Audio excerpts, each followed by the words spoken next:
Hola amigos, ¿qué tal? Buenos días y bienvenidos al curso online de psicoanálisis, curso gratuito, Inhibición, Síntoma y Angustia. Buenos días a todos y bienvenidos a la clase 11 del curso. Aquí estamos un martes más. Hoy día 1 de diciembre, día de mi 42 cumpleaños. Aquí estamos de nuevo en esta cita que no podía faltar para este día tan especial. Mi nombre es Virginia Baldomino, soy psicóloga y psicoanalista de la Escuela de Psicoanálisis Grupo Cero y os hablo hoy desde mi consulta de psicoanálisis de Alcalá de Henares, Madrid, España. Buenos días, Carlos de la Torre, y gracias por tus felicitaciones y poema. Buenos días a todos. Aquí estamos, Daniel Casado, buenos días. Muy bien, Daniel, estupendo. Wolfgang Cárdenas, felicidades. Hola a todos, queridos amigos, seguidores de este curso, tanto en directo a través de Facebook como después los amigos y seguidores que lo vais a seguir en YouTube, porque vamos a ver, el psicoanálisis es una ciencia, sí, pero es más que una ciencia, porque no, toca nuestra vida. Buenos días, María González, ¿qué tal? Hola, Mariana, buenos días, muchas gracias por la felicitación. El psicoanálisis toca nuestra vida. Vamos a ver, los que estáis en procesos psicoanalíticos, estudiando psicoanálisis, experimentando en vosotros mismos lo que esto significa, sabéis que va más allá de un estudio, de una disciplina. También es una forma de vivir, en el sentido de que uno empieza a vivir de acuerdo con su deseo. El que va comandando la vida, la dirección es el deseo, y uno va detrás del deseo, ¿no? Superando los obstáculos, las dificultades que se le van proponiendo o presentando en la vida, que a todo el mundo se le plantean dificultades, a todo el mundo tiene que ir saltando obstáculos, porque la vida a veces parece una carrera de obstáculos, pero el deseo es más poderoso que todo eso. El deseo es la máquina de la vida, es la máquina de vivir, hasta te permite superar enfermedades, ¿no? Es el deseo el que una vez acabado uno muere, ¿no? Vemos ahora el caso de Maradona, por ejemplo, ¿no? Que también le dedicamos este programa a él, ¿no? Maradona, ¿qué pasó? Dejó de desear ya vivir, ¿no? Por lo que fuere, pero su deseo se apagó. Bueno, pues eso pasa en la vida, ¿no? Cuando uno deja de desear, ahí muere, pero mientras el deseo está vivo, la máquina de deseo está trabajándose. Bueno, quien comanda entonces va por delante de ti y uno tiene que ir cambiando, transformándose para poder de alguna manera aprender ese deseo que es tan poderoso y tan fuerte, y en ese sentido decimos a veces se despierta un segundo cerebro con el psicoanálisis, porque lo que haces es trabajar para tu deseo, ¿no? Porque si no, uno ¿para quién trabaja? ¿Para el deseo de quién? ¿No? Plantéense esa pregunta. Bueno, entonces hoy vamos a proseguir con este curso de inhibición, síntoma y angustia, que sería la clase 11. Carlos Latorre, cumpleaños feliz, te deseo tu alumno del parchís, jejeje. Ay, Carlos, qué gracioso que eres. Bueno, muchas gracias, Carlos, que me hizo mucha ilusión tu poema. Muy bien, muy bien. Adelante con la poesía. Entonces, vamos a comenzar, como siempre, la clase con las preguntas que habéis ido haciendo en Facebook y en YouTube. Y luego vamos a ver el final de la clase pasada, que nos quedamos ahí con unas cuestiones que quería comentar, y por fin pasamos a el apéndice punto 11 del texto Inhibición, Síntoma y Angustia, que denomina Adenda Freud, y que es tan interesante, ¿no? Entonces, bueno, las preguntas, bueno, hay que decir que a las personas que quieran trabajar el deseo, ¿no? Digamos, conocer y guiarse por su deseo, por supuesto, psicoanálisis. Mi recomendación es psicoanalizarse. Bien, entonces, vamos a ver.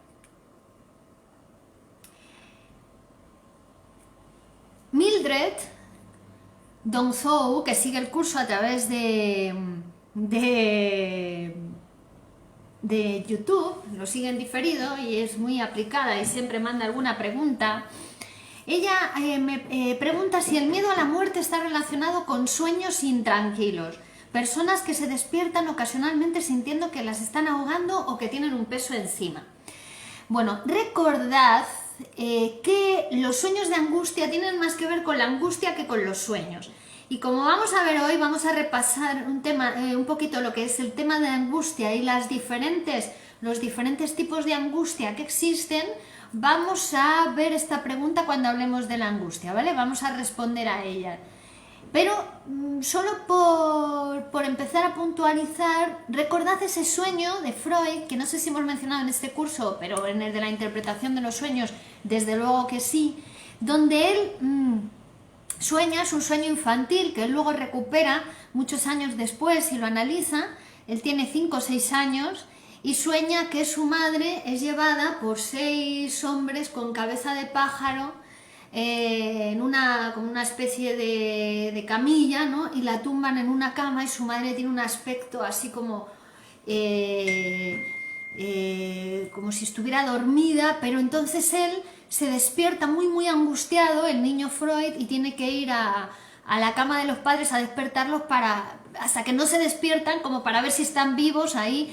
Él no se calma, se levanta llorando, angustiado, y tiene que ir a despertar a sus padres, ¿no? Entonces, cuando este sueño lo analiza, pues 40 años después o 50 años después de haberlo soñado, entonces ahí él llega porque claro, él dice, me debí despertar con el miedo a que mi madre estuviese muerta. Miedo a la muerte, ¿no? Angustia por la muerte de la madre. Por eso fue a llamar a la madre, hasta que no se despertó, él no se calmó. Pero realmente cuando hace el análisis del sueño dice, lo primero fue la angustia y después fue la interpretación que yo hice, la primera interpretación o elaboración secundaria del sueño, que era, debe ser, me desperté angustiado porque mi madre estaba muerta.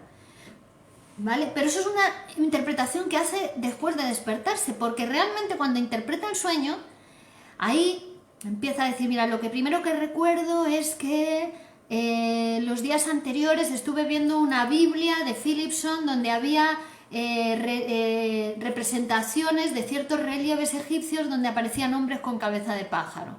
Y después dice, y con pájaro me acuerdo de un niño que se llamaba Felipe, que íbamos a la escuela juntos, y que él fue el que me enseñó por primera vez el apelativo del genital masculino, que utilizando una palabra del lenguaje vulgar en alemán, que significa, que es equivalente a pájaro en español, ¿no? Entonces ya veis, ya está relacionado con lo sexual.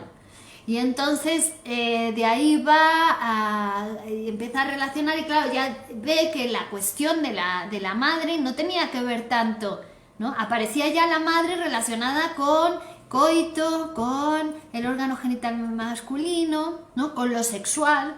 Entonces ahí lo que venimos a interpretar, o lo que viene a interpretar Freud en ese sueño, es que la angustia es por la proximidad de la cuestión, de esa relación coito y madre, ¿vale? Y que eso es lo que le angustia. Después la interpretación de que la madre está muerta la hace a posteriori, a partir de la angustia. Es decir, que como vamos a ver hoy, en ese caso la angustia era una señal frente a la proximidad del deseo sexual infantil y reprimido, que estaba por expresarse, ¿vale? O sea que la angustia tiene más que ver con lo sexual reprimido e infantil que con el miedo a la muerte.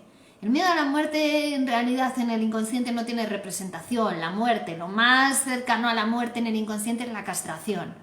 No hay representación de la muerte. En el inconsciente somos inmortales, casi podríamos decir. Entonces es una cosa después ya más secundaria, cuando se hace esa reinterpretación, ¿vale?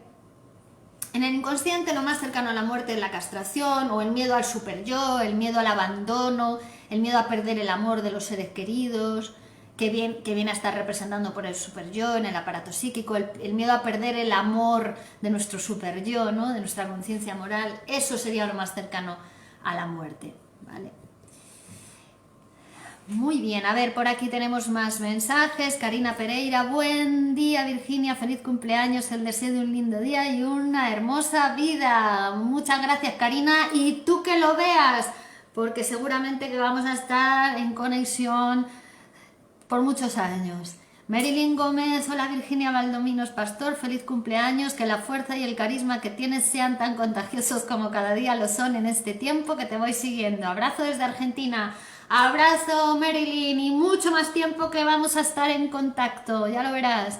Empar López, felicidades, gracias a todos, seguimos con este contagio de alegría, de felicidad, de fuerza, de dinamismo, de salud, porque esto es el psicoanálisis. Señoras y señores, sí, también hay obstáculos, como vamos a ver en la clase de hoy, pero después todo ese esfuerzo merece la recompensa que se obtiene, la salud que nos proporciona el psicoanálisis y la vida que se vive. La vida, porque en el fondo la vida es para vivirla, no se olviden, la vida es para vivirla. Si no se vive la vida, entonces uno no se sabe qué está viviendo, ni dónde está viviendo, o si alguna vez llegó a estar vivo, ¿no? Porque si el deseo está ahí reprimido, muerto, dormido, ¿en realidad vives la vida o qué? ¿Qué pasa? Elena Trujillo, compañera, qué guapa profesora en el día de tu cumpleaños, felicidades, gracias compañerísima mía, Elena Trujillo, te quiero, un beso, gracias por estar ahí. Bueno, entonces, después con los comentarios que he leído en Facebook esta semana, que me han encantado, pero me surgió esa cuestión, ¿no? De que yo os acompaño en este viaje, o inicio, digamos, por ahora la que está apostando con este curso gratuito soy yo, digamos, la que se está mostrando más, ¿no? Psicoanalizando, mostrándose, pero vosotros también tenéis parte de responsabilidad, vosotros también estáis implicados en esto, ¿o qué? ¿O solo soy yo? ¿O solo es mi deseo? Bueno, yo al inicio la partida, pero luego cada uno tiene que continuar su viaje personal y su camino, y tiene que seguir jugando y apostando, ¿no? Para poder llevarse los resultados de su psicoanálisis. Entonces ya hay algunos que ya estáis en pleno camino psicoanalítico, adelante con vuestra apuesta, no dejéis de apostar, porque es una partida que hay que estar permanente, ¿vale? Pero es que también, como vamos a ver hoy, la enfermedad, si no haces una partida en la vida, si no apuestas en la vida, apuestas en la enfermedad, porque la energía psíquica tiene que estar en algún lugar, ¿no? Y también es permanente ese trabajo de la enfermedad, pero bueno, te acorta la vida, en todo caso dura menos que el trabajo de apostar en la realidad y estar en el mundo, ¿no? Pero lo que quería decir es que vosotros también estáis implicados en esto, en mayor o menor medida, con mayor o menor aceptación, pero si estáis aquí, si estamos hablando del psicoanálisis, si estáis conectados a este curso, por favor, es porque estáis interesados, porque lo deseáis, porque estáis en pleno camino de vuestro descubrimiento de vuestra sexualidad, de vuestro deseo. Entonces, cada uno lo hará, es un viaje personal, lo hará en su tiempo, en su momento, cuando corresponda, pero hay que ir reconociendo esa implicación y ese deseo de cada uno, ¿no? Entonces el leer los comentarios me ha encantado,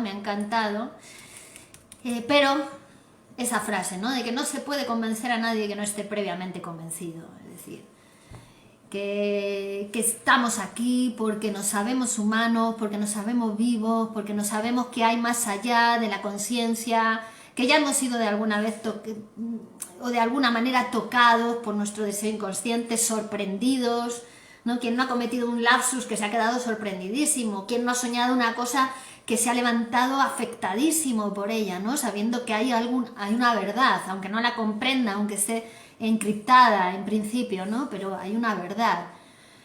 Entonces, nada, que nuestro agradecimiento profundo a Freud, al Grupo Cero, a Miguel Óscar Menasa, por ser capaces de dar forma a esa verdad, de continuar la labor freudiana, el trabajo del psicoanálisis, que es el futuro, es la nueva era. nos engañemos, es la nueva era, ¿no?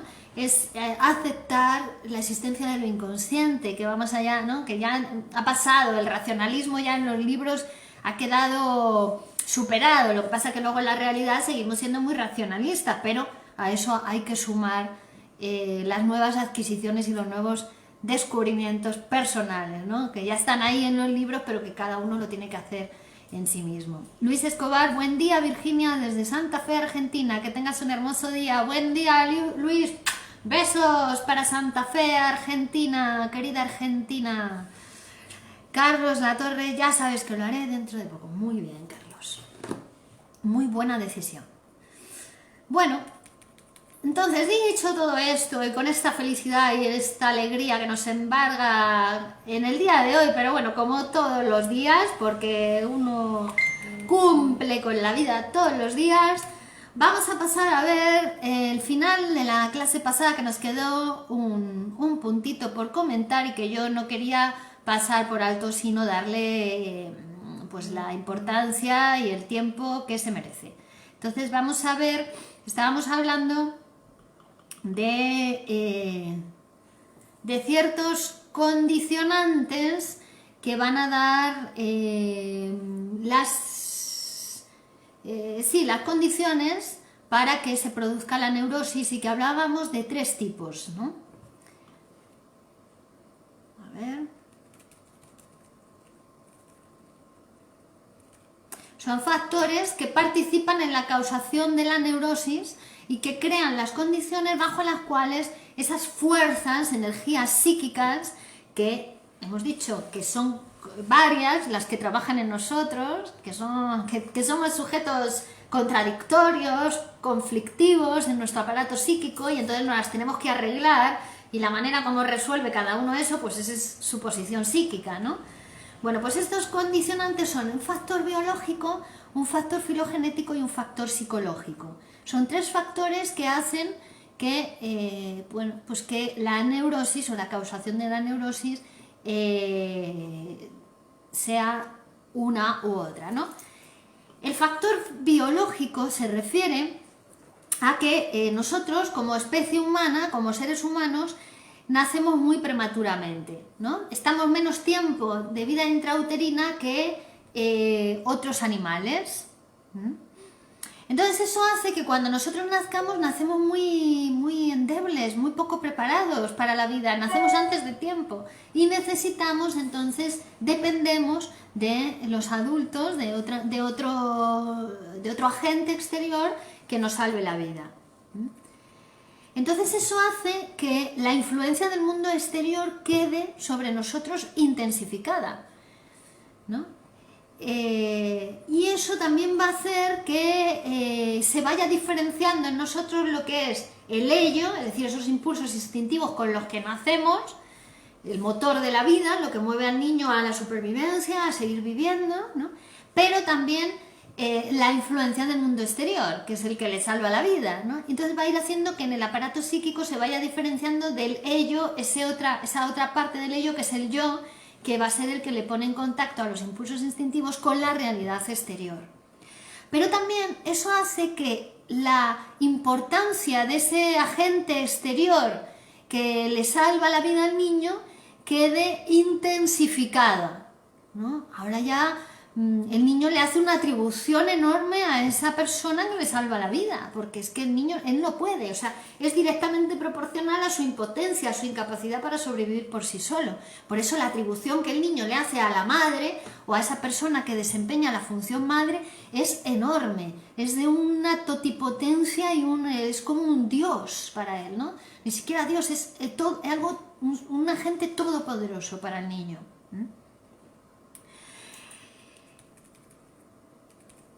Claro, la madre era la que le había dado la vida dentro del útero, pero ahora también es la que continúa, digamos, esa función una vez que el niño ha nacido, ¿no? Aprovecho para felicitar al nuevo Leo que ha llegado al mundo en el día de hoy y que lo verá crecer con mucho amor y con mucha protección. Y bueno, y también le iremos ayudando a que después vaya separándose de la mamá, que esa va a ser la función padre. Pero de momento, ahora necesita mucha madre para sobrevivir, como todos los niños cuando nacen, ¿no? Necesitan mucha madre, necesitan esa función para crecer, para vivir. Entonces, ese factor biológico que decíamos de que el niño nace prematuramente y muy débil, al borde de la muerte, va a hacer que, bueno, pues todas esas, la primera situación peligrosa que sería la del nacimiento y luego otras muchas situaciones que van a reeditar de alguna manera esa y que hacen que en el niño aparezca la necesidad de ser amado. Que luego no nos va a abandonar nunca jamás en la vida. Si os dais cuenta, tenéis necesidad de ser amados. Todos los seres humanos tenemos esa necesidad de ser amados que proviene de aquí, precisamente de esa primera debilidad con la que nacemos y que si alguien no nos ama, pues bueno, hay niños que aparecen abandonados en un contenedor, aparecen abandonados, ¿no? ¿Por qué? Porque no hubo nadie que lo amase lo suficiente como para salvarle la vida. Es así, ¿no? A ustedes sí, alguien les amó lo suficiente para salvarle la vida y alguien les ama hoy lo suficiente para que ustedes sigan deseando, continuando, avanzando, creciendo y viviendo. ¿De acuerdo? Alguien los ama. Bueno, entonces, eso sería el amor social, ¿no? Que dice el psicoanálisis. Amar es dar lo que no se tiene a quien no es. Amar es dar. Yo les amo, ¿no? Doy lo que yo no tengo, lo que no me pertenece. El psicoanálisis, yo soy un mero transmisor a ustedes que a muchos de ustedes ni siquiera les conozco. Eso es el amor social, ¿no? Bueno, segundo factor, el factor filogénico. Este se refiere a un factor de desarrollo de la libido en el ser humano. Porque la vida del ser humano no es que se desarrolle continuamente, con una cierta continuidad, sino que la sexualidad humana se caracteriza porque se da en dos tiempos, en dos periodos. Hay una sexualidad infantil que después queda interrumpida por un periodo de latencia y después hay otro florecimiento de lo que sería la sexualidad adulta. La sexualidad infantil viene a ser los primeros 5 años de la vida, que después se interrumpe muy enérgicamente, hay una fortísima represión. Y cuando se reprime esa sexualidad infantil es cuando el aparato psíquico queda dividido en una parte consciente y una parte inconsciente. Toda esa sexualidad infantil, lo que sería el ello, pulsional, o sea, todos esos primeros instintos impulsos instintivos del niño, después lo va a tener que reprimir para hacerse humano, para ser un ser social, para relacionarse con otros seres humanos, para adquirir el lenguaje, ¿vale? Y ahí es donde queda dividido el aparato psíquico. Y pasa un periodo de latencia de la sexualidad hasta después la pubertad, que vuelve a haber de nuevo un florecimiento de la sexualidad, pero siempre enlazándose a esas ramificaciones infantiles que han quedado reprimidas pero no desaparecen, ¿vale? Que son como raíces, ¿no? De lo que luego va a ser ese hombre o esa mujer en el mundo, ¿vale? La sexualidad adulta es la sexualidad infantil a condición de ser reprimida, pero sigue estando ahí como ramificaciones, ¿vale?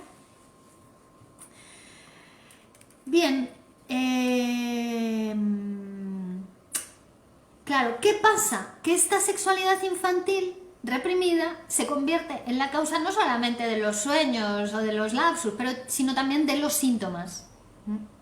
Entonces tiene una cara patológica también. ¿Por qué? Porque uno no acepta esos impulsos instintivos, primarios, infantiles. En vez de psicoanalizarlo, prefiere reprimirlos, no saber de ellos, ignorarlos, aislarlos,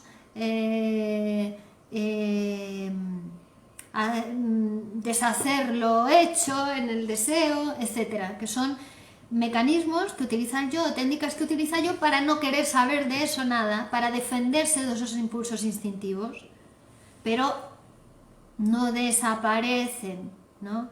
No desaparecen, siguen estando ahí. Y entonces algo que en la pubertad debería ser egosintónico, de acuerdo con esos impulsos instintivos, pues corre el peligro de de ser tomados, de alguna manera capturados, ese florecimiento sexual de la pubertad, ser tocado por los deseos o por los prototipos infantiles, los deseos sexuales infantiles reprimidos. Entonces al final queda tocada toda la sexualidad adulta de acuerdo con esa primera represión que se hizo frente a los impulsos instintivos de los que el sujeto trataba de defenderse. Entonces ya queda toda la sexualidad adulta medio reprimida, rara, ¿no? Porque ha quedado sucumbida o tocada, sobredeterminada por esa manera de reprimir los impulsos instintivos. Entonces el psicoanálisis más bien va a hacer una reedición de todas esas cuestiones para poder transformar la respuesta del sujeto frente a sus impulsos instintivos, elaborarlo de otra manera, que lo vamos a ver hoy, ¿vale? Y el tercer factor es el factor psicológico, que se refiere a una imperfección de nuestro aparato anímico o a una perfección, según se mire, porque también eso es lo que nos hace tan sutiles, capaces de hablar, capaces de crear, capaces de inventar, capaces de avanzar en la ciencia, capaces de formarnos, capaces de adquirir una disciplina, ¿no? y avanzar en ella. Bueno, ¿qué es esa diferencia entre el yo y el ello? Es decir, que estamos plenamente en contacto con una realidad exterior, con un mundo exterior que influye sobre nosotros, ¿no? Que al aparato psíquico llegan tanto peligros de la realidad exterior como peligros de la realidad interior, que viene a ser los impulsos instintivos. Es decir, que estamos frente a dos realidades, ¿no? La realidad exterior y la realidad psíquica. Y el yo va a quedar ahí posicionado en esa situación tratando de defenderse a los peligros exteriores y a los peligros interiores. Pero ¿qué pasa? Que los peligros interiores hay algunos de los que no nos podemos defender, o defendernos de ellos significa desarrollar un síntoma, desarrollar una psicopatología, ¿no? Jacqueline Frías Calderón, buenos días desde Salta, Argentina. Buenos días, Jacqueline, y abrazos a Salta, Argentina.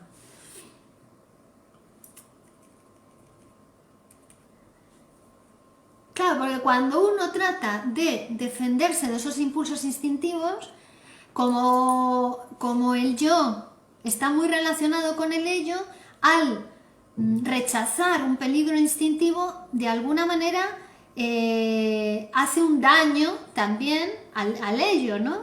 Hace un daño a esa otra área tan importante del aparato psíquico. Entonces, ¿cómo lo trata de compensar?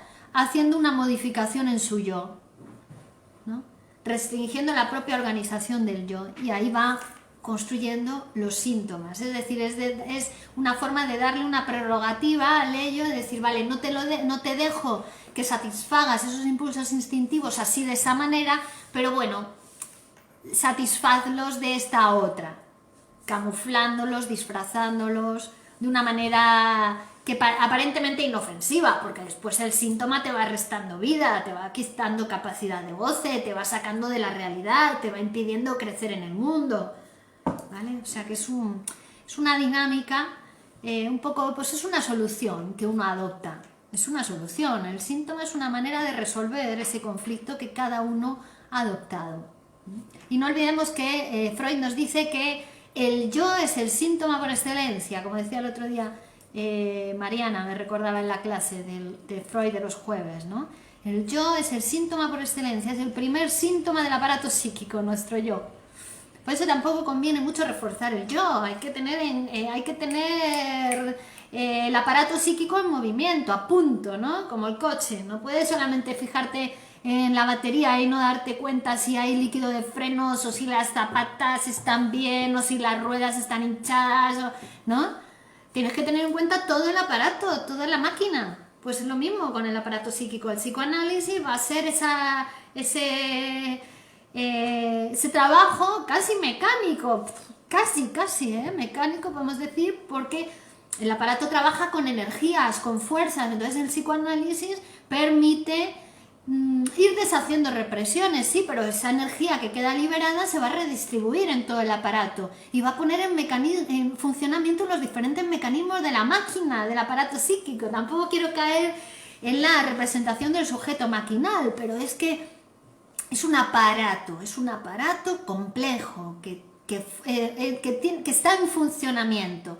Y cuando uno se niega a sí mismo, no reconoce en uno mismo ciertos deseos, ciertas tendencias, pues entonces esos deseos, esas tendencias acaban saliendo por otro lugar, se acaban manifestando de otra manera, ¿no? Se pincha la rueda o se daña el limpiaparabrisas, o no sé, en una forma diferente, ¿no? Que uno no se da cuenta de dónde ha estado el origen de esa cuestión, de ese síntoma, pero porque ya aparece el síntoma distanciado de la causa inconsciente, pero el psicoanálisis te permite trabajar esos fundamentos inconscientes de la enfermedad, ¿no? Los síntomas ya son ramificaciones que han ido muy lejos, han llegado muy lejos, ¿vale? Entonces en el análisis vamos a ir retrocediendo, reconstruyendo operaciones para llegar a las causas inconscientes. Karina Pereira, ¿se puede decir que el ello es el causante de las enfermedades psíquicas y orgánicas? Bueno, sí, pero también del éxito, también de la salud, también de la creación, también de un cuadro, también de un poema, ¿no? Es el motor, es el capital del aparato psíquico. Si fuera una empresa el aparato psíquico, el ello sería el socio capitalista. Y el yo es el socio industrial, es el que tiene las ideas, es el que te pone en contacto con la realidad, con las leyes, con a ver cómo hay que organizar esto, ¿no? Entonces participa de todo el aparato participa en la causación de la enfermedad psíquica. El ello en todo caso aporta la energía, la pulsión, ¿no?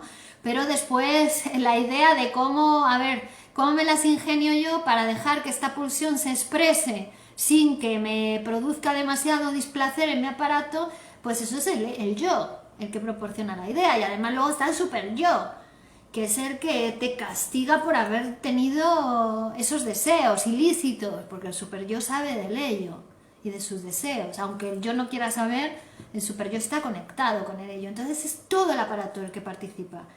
Recordad que es una solución, la enfermedad es una solución de ese sujeto, es decir, con todos esos agentes que intervienen, esos actores, ese juego de fuerzas, a ver qué hago yo. Soy como un malabarista, el yo es como un malabarista que dice, pues esto, hago esto.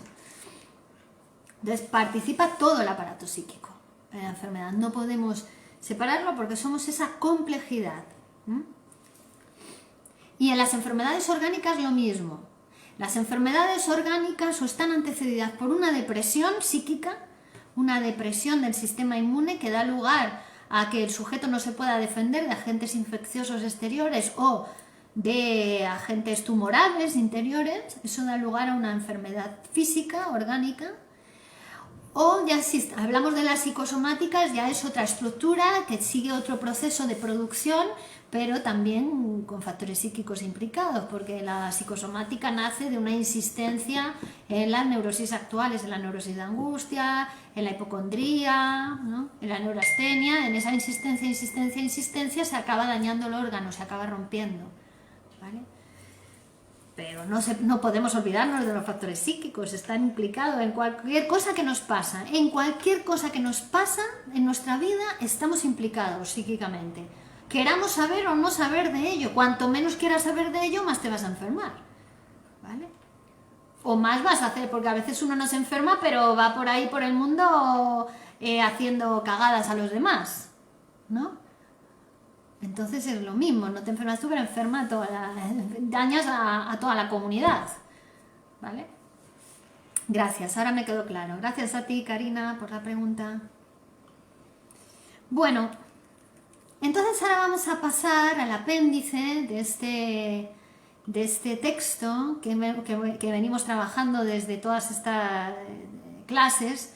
Por cierto, deciros que el próximo martes, que en teoría terminábamos el curso ese día, se nos pasó que es un día festivo en España, ¿vale? Es un día de fiesta. Entonces, vamos a pasar la clase, la vamos a posponer para el martes día 15, ¿de acuerdo? Extendemos la próxima semana no habrá clase por ese festivo, que es el Día de la Virgen, entonces vamos a celebrarlo y después, no porque seamos religiosos, pero porque somos festivos, ¿no? Somos fiesteros, y después, entonces retomamos el día 15 de diciembre con la última clase del curso.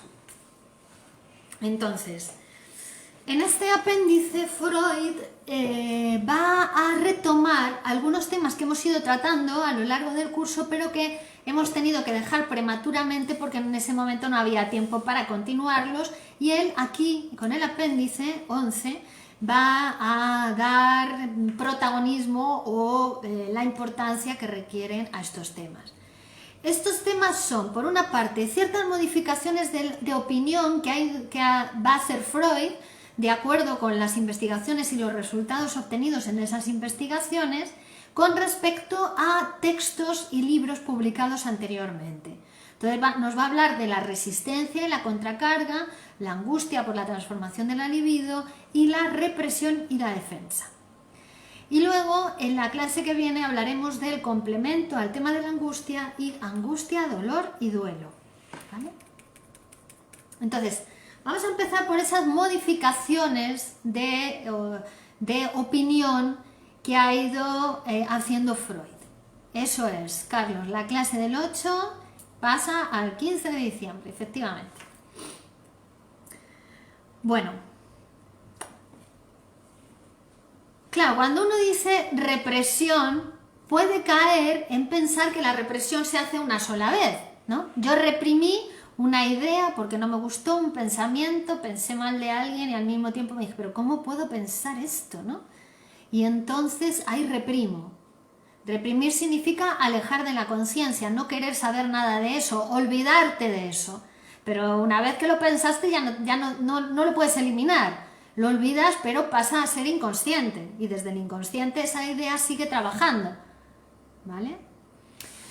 Entonces, ¿cuál es la modificación que va a hacer Freud? Que va a decir que esto no es que se produzca una sola vez, la represión y ya está, sino que requiere y exige un gasto de energía permanente.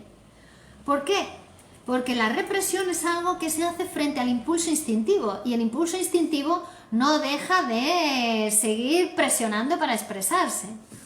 Laura López, muchas felicidades, querida Virginia, motor de vida, deseo en estado puro. Gracias por tu inquebrantable pasión y por compartir en estas clases. Gracias, Laura, compañera, muchas gracias por estar ahí, también por tu inquebrantable deseo. Adelante con el psicoanálisis y la poesía y esta revolución invisible frente a la enfermedad y frente a la estupidez. Gracias. Entonces, lo que decíamos, la represión no se produce una sola vez, porque los impulsos instintivos están siempre ahí, decíamos, son motor de la vida, es una fuerza permanente. Entonces, la fuente de la pulsión está constantemente enviándole impulsos instintivos al aparato, ¿no? Entonces, ¿qué pasa? Que si no estuviera la represión, de una manera también continua, haciendo una contracarga, un dique, digamos, una contracarga a esos impulsos instintivos, los impulsos instintivos se expresarían y además tenderían a tomar ese primer camino, ese primer canal por el que halló satisfacción la primera vez.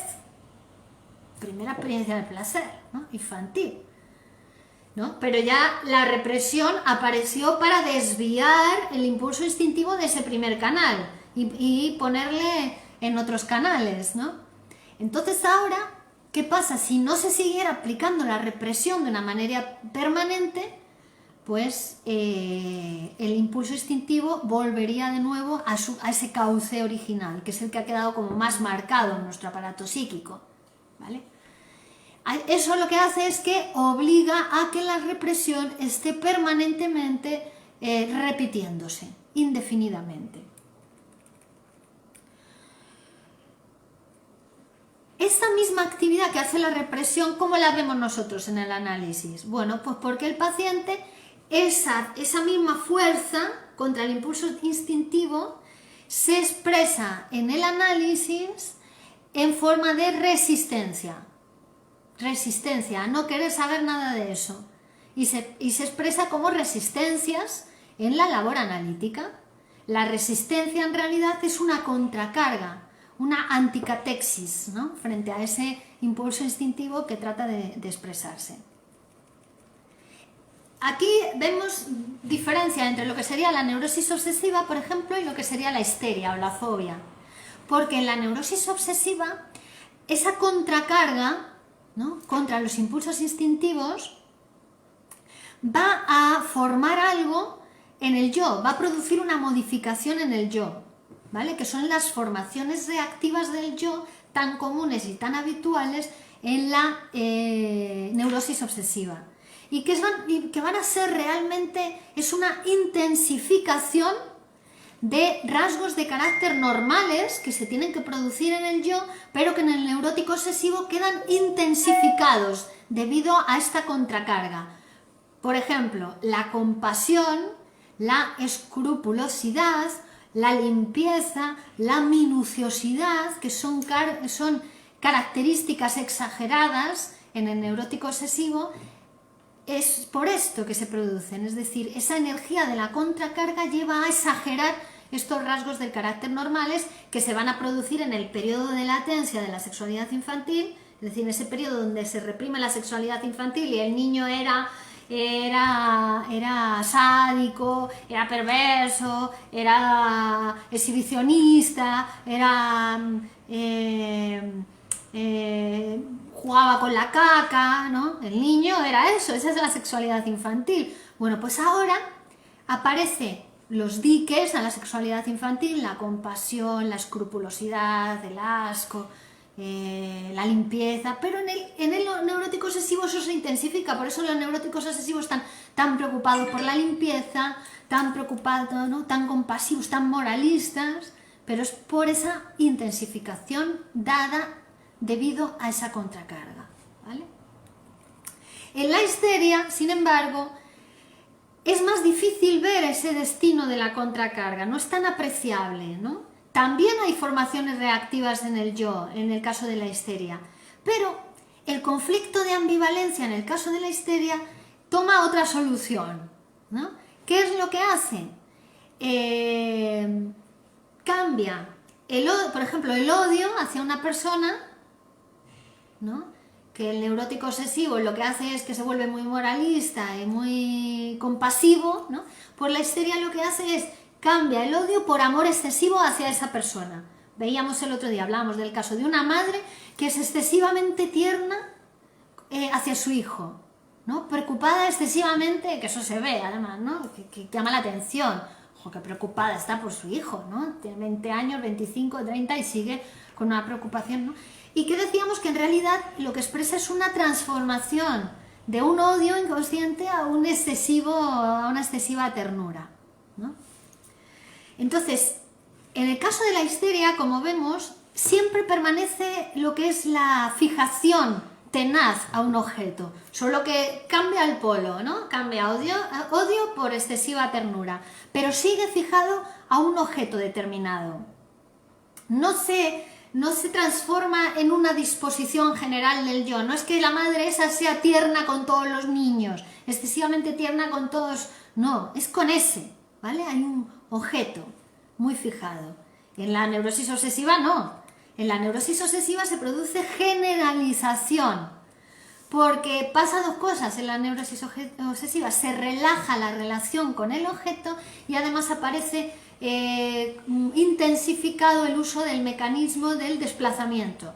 Entonces hay mucho desplazamiento en la neurosis obsesiva. Primero le obsesiona una cosa, luego otra, deja de hacer una cosa y después otra, o empieza a hacer un ritual y además ese ritual cada vez se va agrandando más, cada vez le lleva más tiempo, el vestirse, el asearse, el ir al baño, porque hay mucho desplazamiento, ¿vale? Esa es una diferencia entre la neurosis obsesiva y la histeria. En la histeria, además, se produce otra especie de contracarga. ¿Por qué? Porque ese impulso instintivo reprimido puede ser de nuevo activado. O sea, ella está reprimiendo ese impulso instintivo, o él, da igual, el que está en posición histérica. Pero ese impulso instintivo puede estar cargado desde el exterior o desde el interior del aparato psíquico, ¿no? Desde el interior, ¿cómo sería? Hay una intensificación del impulso instintivo proveniente de las fuentes de la pulsión, ¿no? Y entonces queda intensificado el impulso instintivo, entonces tiene que hacer mayor esfuerzo para reprimirlo. Opción 1. Pero la opción 2 es que algo desde el exterior, una percepción, ¿vale? Lo que hace es activar el recuerdo del impulso instintivo, ¿no? Activa, despierta la excitación del impulso instintivo. Y entonces es desde el exterior que aparece excitado el impulso instintivo. En el caso de la histeria, la contracarga aparece principalmente dirigida hacia el exterior, contra la percepción peligrosa. Es decir, ahora ella se defiende de la percepción peligrosa, ¿no? Se defiende de salir a la calle para no ver a hombres, porque su deseo sería tener un hijo de muchos hombres, por ejemplo, ¿no? Entonces toma una especie de vigilancia frente al exterior, evita situaciones en las que la percepción de ese estímulo va a hacer surgir de nuevo el impulso instintivo.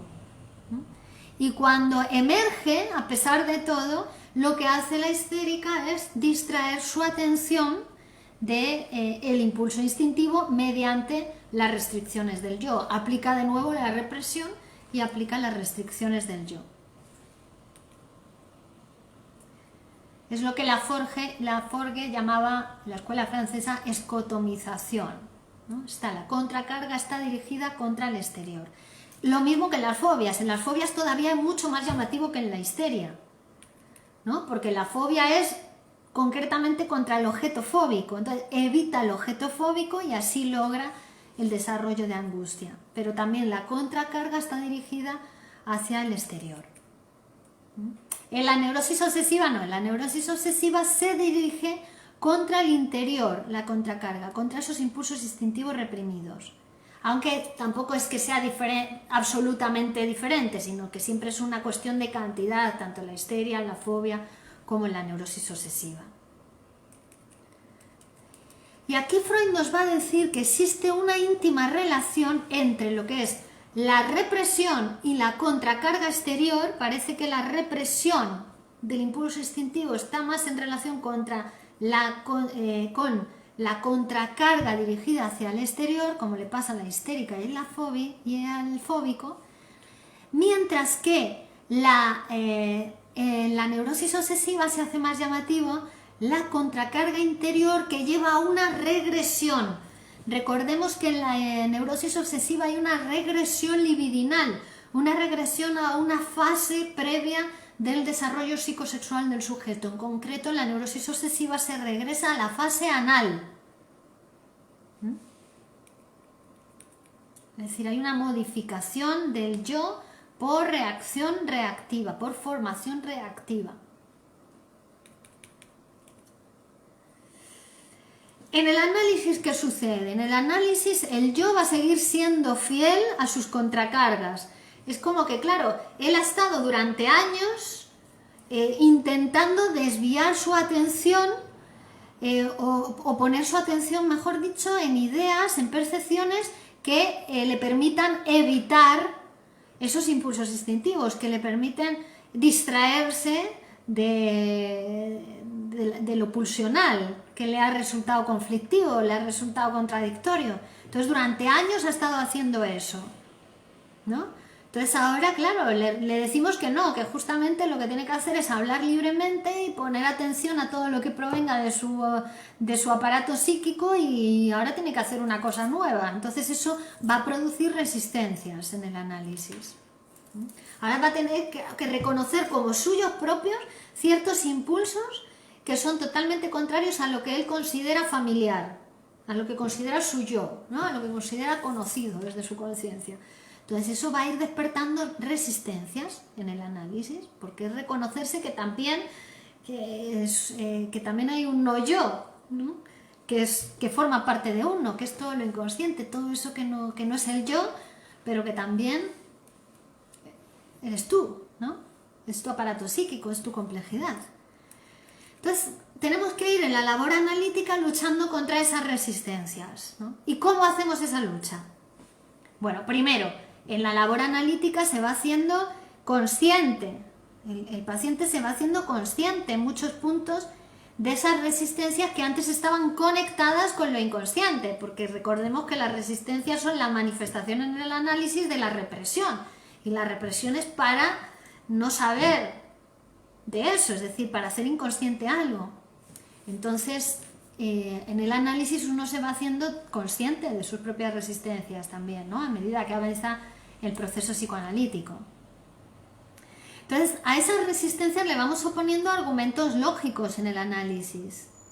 Claro, bueno, es el propio paciente muchas veces el que dice, hoy, ¿no? Siento una resistencia hoy a analizarme, hoy a hablar, debe ser que estoy acercándome a algo importante, ¿no? Ya, él ya va conociendo, va sabiendo, ¿no? Pues mediante argumentos lógicos se sirve también de ayuda para poder seguir avanzando en su psicoanálisis. Y claro, le prometemos al yo ventajas si renuncia a esa resistencia, porque realmente poder superar esas resistencias, ¿no? Y poder continuar en el psicoanálisis le va a proporcionar ventajas, muchísimas ventajas. Ventajas en el sentido de que va a ganar esa energía psíquica que estaba puesta en la resistencia, ahora la va a ganar para su vida. La va a ganar para su vitalidad, para su alegría, para su trabajo, para su sexualidad, para sus relaciones sociales, para su capacidad de producir, de crear. Eso lo va ganando el yo, ¿no? Paul Gastelum, encantado con sus enseñanzas, me recuerda estos saberes que no tenía tan accesibles en mi memoria. Exacto, Paul, muy bien. Y Luis Escobar, esos impulsos reprimidos intentan salir y para ello se disfrazan para no ser descubiertos. Exacto. Exacto, Luis, así es. Se disfrazan y para que se disfracen están trabajando los operadores del inconsciente, condensación y desplazamiento. Disfrazando, transformando, desplazando, condensando, para que cuando pasen a la conciencia ya pasan en forma de sueño manifiesto, que no entendemos muy bien qué significa, en forma de síntoma, que está totalmente oculto y disfrazado el sentido verdadero, ¿no? Muy bien, Luis. Bueno, y entonces, hasta ahora hemos hablado de las resistencias del yo, ¿no? Parece que el único que se resiste es el yo. Pero ahora os voy a complicar un poquito más la cuestión, porque vamos a ver que no es el yo el único que se resiste a la labor del análisis, o sea, se dificulta todavía más la cuestión. ¿Veis que es un trabajo complejo el que se hace en psicoanálisis? Normal que muchas otras tendencias y terapias tratan de simplificar, ¿no? Viviendo en este mundo que vivimos de todo, queremos todo fácil, ¿no? O nos transmiten la idea de que las cosas se consiguen fáciles, rápido, sin trabajo, mágicamente, ¿no? Y al sujeto psíquico que le encanta eso, que le encanta que le digan que las cosas se consiguen mágicamente, que te compras un coche y viene la chica con el coche, la tía buena. Bueno, al sujeto psíquico le encanta eso, y por eso la publicidad utilizan los mecanismos, sabe cómo funcionan los mecanismos del inconsciente para vender, ¿no? Entonces te venden eso, te muestran eso, que las cosas son fáciles, son sin trabajo, son rápidas. Y uno va y se va a la primera terapia de turno donde le ofrecen así, rápido, soluciones, ¿no? Que no es que con el psicoanálisis no se consigan rápido, porque se consiguen rápido, pero en el camino de un trabajo, ¿no? En el camino de un proyecto, de una propuesta, porque realmente las cosas grandes se hacen poco a poco a lo largo de la vida, ¿no? Se hace un hombre grande, una mujer grande, de esos que van a dejar huella en el mundo, de esos que van a dejar un legado y que van a vivir mucho más allá de su vida terrenal, por decirlo de alguna manera, ¿no? Bueno, entonces las resistencias no provienen solamente del yo, sino que vemos que una vez que se van superando las resistencias del yo, seguimos tropezando con dificultades. El paciente en análisis sigue chocando con sus dificultades para deshacer sus represiones. Es decir, ha hecho represiones y eso lleva muchos años, esas represiones ahí, y ahora hay que deshacerlas. En el análisis se van deshaciendo, pero eso lleva... hay una fuerza también en contra de deshacerlo de un día para otro, no se puede, ¿no? Sino que es poco a poco, es como una cebolla que se van quitando capas. Y a eso es a lo que llamamos la elaboración. Elaboración, el trabajo. Hay que hacer un trabajo, ¿no? Entonces, después de superar las resistencias del yo, queda aún por vencer el poderío de la compulsión a la repetición. Queda otra fuerza, la fuerza del inconsciente, la fuerza del síntoma, que es volver a repetir. Esa primera manera de gozar que tuvo, en volver a repetir esa manera de gozar, volver a repetir, que como no se puede expresar tal cual, se expresa a través del síntoma, pero es repetición, compulsión a la repetición. Esto ya no es una resistencia del yo, esto es una resistencia de lo inconsciente, es una resistencia del ello, que tiene que ver con volver a repetir la misma manera de gozar, ¿vale? De tal forma que podemos hablar de 5 tipos de resistencias, 5. 3 son del yo, una del ello y una del superyo. Es decir, se resiste todo el aparato psíquico se resiste a saber de lo inconsciente, todo, ¿no? Entonces, la resistencia, Paul Gastelum dice desanudar, sí.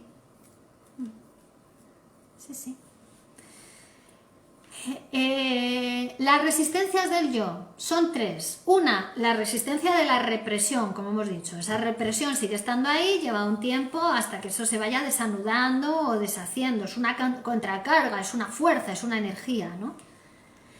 2, la resistencia de la transferencia. Lo que decíamos, que esa represión que está puesta en el aparato psíquico se expresa en la relación analítica, se expresa en la relación con el psicoanalista, aparece en el análisis. ¿Por qué? Pues porque se enferma el cuerpo de la transferencia en el análisis.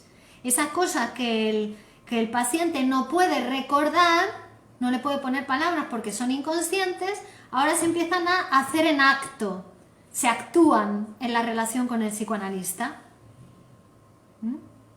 Es decir, se reaniman esas represiones, pero actuadas en esa nueva relación tan importante para el paciente, que es la relación con su psicoanalista. Y entonces ya quedan a la vista del psicoanalista para poder interpretar, ¿de acuerdo? Para poder interpretar lo inconsciente, no la transferencia. La transferencia hay que dejar que se vaya construyendo y va a ser un nuevo cuerpo. Un nuevo cuerpo que, a medida que se va enfermando el cuerpo de la transferencia, se va curando la vida del paciente. Eso sería, ¿vale? Es decir, ya no es necesario que manche sus relaciones profesionales, sus relaciones amorosas, sus relaciones familiares con su neurosis. Ya va a ser suficiente con que estropee la relación con el psicoanalista, ¿no? Y se va peleando con el psicoanalista, mostrando sus propias resistencias a saber de uno mismo, ¿no? Pero ya va quedando otra parte de su vida liberada. Bueno, veis cómo es necesario pagar por el psicoanálisis, porque si no es imposible realizar este trabajo y reconocer que eso forma parte de uno, ¿no? Si no, es muy fácil tirar balones fuera, es el otro, ¿no? Es el psicoanalista que no puede conmigo, es que el psicoanálisis no me hace nada, no me sirve, no, para no reconocer que es la propia resistencia de uno, que no quiere saber de eso. Bueno, y la tercera resistencia del yo sería la ventaja de la enfermedad, ¿vale? Porque la enfermedad también tiene una ventaja secundaria, y es que ese síntoma se lo ha incorporado el yo. Ahora forma parte de mí, yo soy así, forma parte de mi personalidad, pero es un síntoma, ¿vale? Entonces también hay una ventaja en el sentido de que el yo se había identificado con ese síntoma. Claro, y se corresponde esta ventaja de la enfermedad también con se revela el sujeto a perder esa forma de goce sustitutiva que era la enfermedad o el síntoma. Estaba satisfaciendo algo de manera encubierta. Bueno, esas serían las 3 resistencias del yo, resistencia de la represión, la resistencia de la transferencia y la ventaja de la enfermedad. Pero también, como decíamos, hay resistencias del ello, que son las que necesitan de elaboración, porque en el ello está, ¿cuál está? Está el impulso instintivo primario, que trata de expresarse y que requiere elaboración, requiere trabajo en análisis para poder interpretarlo. Para que se calme hay que interpretarlo. Ya deja de ser inconsciente, ya pasa a ser conocimiento, autoconocimiento para el sujeto. Ya puede hacer otra cosa con eso. Gana su aparato psíquico, gana su amplitud mental, ¿no? Gana su amplitud de miras. Ve otras cosas que antes no veía. Empieza a pensar cosas que antes no podía pensar. Se establecen asociaciones entre cadenas significantes. Se abren puertas en la mente con la interpretación, ¿vale? Pero mientras no se interpreta, el ello está ahí, necesita elaboración. Esa sería la resistencia proveniente del ello. Y luego ya está, por último, la resistencia del superyo, que es de las más oscuras, de las más complejas, de las más fuertes, y que tiene que ver o proviene del sentimiento inconsciente de culpa. Un sentimiento inconsciente de culpa que busca necesidad de castigo. Y como dijimos en la última conferencia de los jueves, el sentimiento de culpa inconsciente está en relación directa con las cuestiones edípicas, las cuestiones más inconscientes y de la ambivalencia afectiva de amor hacia la madre y odio hacia el padre. De ahí proviene el sentimiento de culpa inconsciente, ¿no? De querer yacer con la madre y querer matar al padre. Entonces, ese sentimiento de culpa busca castigo en la realidad para calmar el sentimiento de culpa. Entonces, todo movimiento de la terapia, del análisis hacia la curación o hacia el éxito, queda interrumpido debido a esta resistencia del superyo, ¿no? Es como si le dijese, no, tú no te mereces ser feliz. Tú no, por haber pensado eso, por haber deseado eso, por haber fantaseado eso, que el sujeto ni siquiera sabe lo que es, porque es inconsciente para él, si no se le interpreta en análisis. Va por la vida pues enfrentándose a fracaso tras fracaso, amoroso, en el trabajo, en los exámenes, ¿no? Va fracasando, pero es para pagar por una culpa inconsciente, es para calmar ese sentimiento de culpa, ¿vale? Entonces es una de las resistencias más fuertes del aparato psíquico al éxito terapéutico. Karina Pereira dice, la represión se expresa en el síntoma y también en los sueños, por eso hay que hablar de los sueños. Claro, por eso no solamente es contar el sueño manifiesto y ya sabemos, ¿no? Por eso el sentido no está en el sueño manifiesto. Hay que hablar de él para ir viendo cómo ha operado, ¿no? Para poder interpretarlo, y entonces ahí vemos cómo operó la represión, ¿no? Cómo operó la censura, cuál fue la deformación desde el deseo inconsciente hasta el sueño manifiesto. Bueno, y hasta aquí la clase de hoy. Hemos hablado de temas muy importantes. En la próxima seguiremos avanzando con los siguientes puntos del apéndice. Veis, ¿no?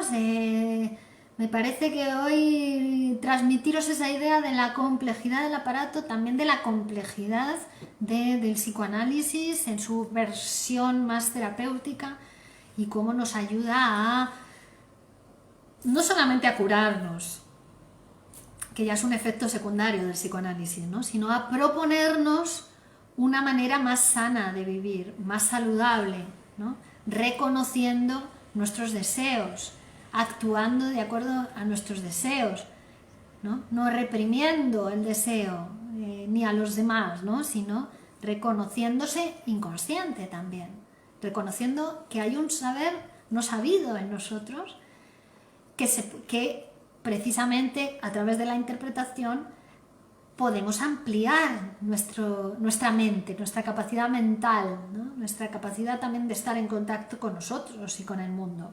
Y eso nos lo proporciona el psicoanálisis, ¿no? Más allá de psicoanalizar la culpa inconsciente, de ir aniquilando esa culpa, de ir deshaciendo las represiones, bueno, eso lo que ya te da es una complejidad y un aparato psíquico de una solidez, pero eso es un trabajo que se va haciendo a lo largo de los años. Como decimos, las cosas grandes no son de un día para otro, no nacemos hechos, del vientre de nuestra madre, sino que nos tuvimos que hacer y todavía estamos en proceso de construcción. Todavía nos estamos haciendo y por muchos años en la vida, ¿no? Cuanto más larga, ¿no?, sea nuestra vida, pues más años, o cuanto más trabajemos, mejor dicho, más larga será nuestra vida, ¿no? Porque es el deseo en el que es el que comanda hasta dónde quiere uno vivir y cómo quiere vivir. Bueno, pues muchísimas gracias a todos. Carlos, que sigas pasando muy buen día de tu cumpleaños y que tus deseos se vean colmados plenamente. Muchas gracias, Carlos. Alan Garcias, buenos días, doctora. Entonces, ¿qué tema preparamos para la siguiente clase? Seguimos trabajando el apéndice a partir del punto B, angustia por transformación de la libido, y ya vamos a seguir desde aquí hasta el final del texto. Vamos a acabar el día 15 de diciembre. Acordaos que la clase del día 8, por ser festivo, la pasamos al día 15 de diciembre y terminamos el texto, inhibición, síntoma de angustia, apartado 11, apéndice, desde el punto B hasta el final. María González, gracias Virginia, maravillosa tu clase como siempre, eres grande, muchas felicidades, gracias María. Vamos a emocionar. Bueno, gracias a todos, un abrazo muy fuerte, Karina, muchas frases también. Hasta el jueves, una excelente tarde, muy bien, y día para esta parte de América. Amada América, para ti también, mucha fuerza y un gran día para todos. Seguimos con la semana de celebraciones. Os recuerdo que el sábado a las 18 horas celebraremos el cumple, estáis todos invitados. Vamos a transmitir a través de Facebook, bailaré con toda mi alegría y mi energía los versos del poeta con la voz inigualable de Miguel Óscar Menasa, el poeta de nuestros amores. Sábado a las 18 horas, hora española, compartiré en el Facebook para que podáis seguirlo todos y me encantará que sigáis compartiendo conmigo esta semana de festejos y en realidad este año de festejos de la poesía y el psicoanálisis, que a pesar de ser un año tan dramático este 2020, gracias a esta articulación poesía y psicoanálisis nosotros podemos viajar en esta estructura sólida y estable que es este pensamiento. Muchas gracias a todos, gracias Daniel, gracias Alan, gracias a todos, os quiero mucho y seguimos, continuamos. Chao, chao, viva el psicoanálisis.